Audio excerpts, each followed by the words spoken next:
रचित सुसमाचार अध्याय 16।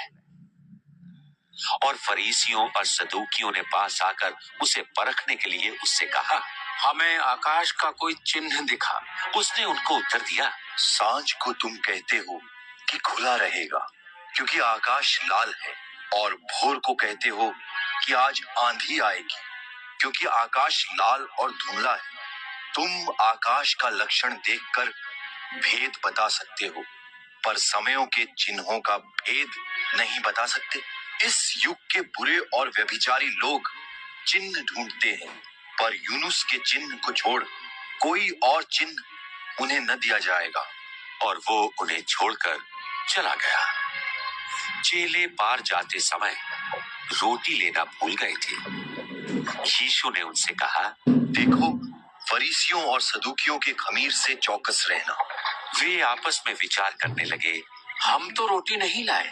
ये जानकर यीशु ने उनसे कहा, हे अल्पविश्वासियों, तुम आपस में क्यों विचार करते हो कि हमारे पास रोटी नहीं? क्या तुम अब तक नहीं समझे?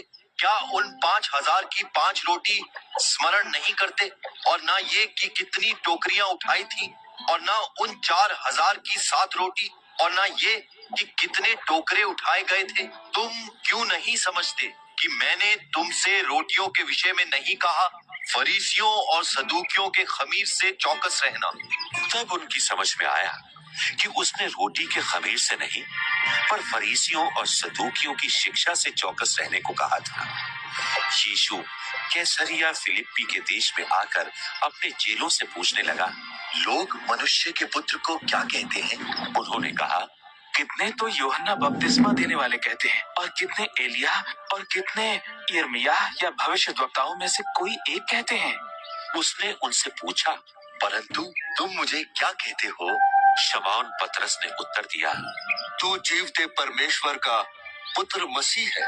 यीशु ने उसको उत्तर दिया, हे शमौन, योना के पुत्र, तू धन्य है, क्योंकि मांस और लोगों ने नहीं, परंतु मेरे पिता ने जो स्वर्ग में है ये बात तुझ पर प्रकट की है।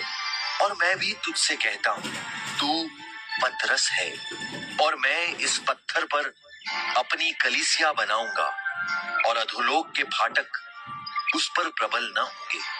मैं तुझे स्वर्ग के राज्य की कुंजियां दूंगा, और जो कुछ तू पृथ्वी पर बांधेगा वो स्वर्ग में बंधेगा, और जो कुछ तू पृथ्वी पर खोलेगा वो स्वर्ग में खुलेगा। तब उसने चेलों को चिताया कि किसी से न कहना कि मैं मसीह हूँ।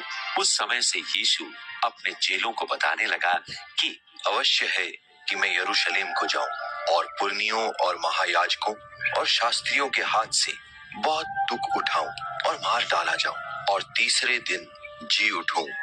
इस पर पतरस उसे अलग ले जाकर छिड़कने लगा, हे प्रभु, परमेश्वर न करे, तुझ पर ऐसा कभी न होगा।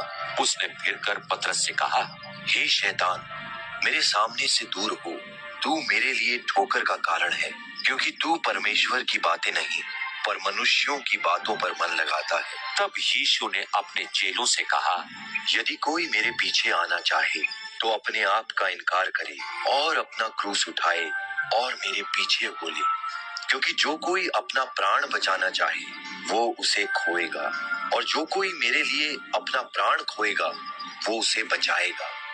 यदि मनुष्य सारे जगत को प्राप्त करे और अपने प्राण की हानि उठाए तो उसे क्या लाभ होगा?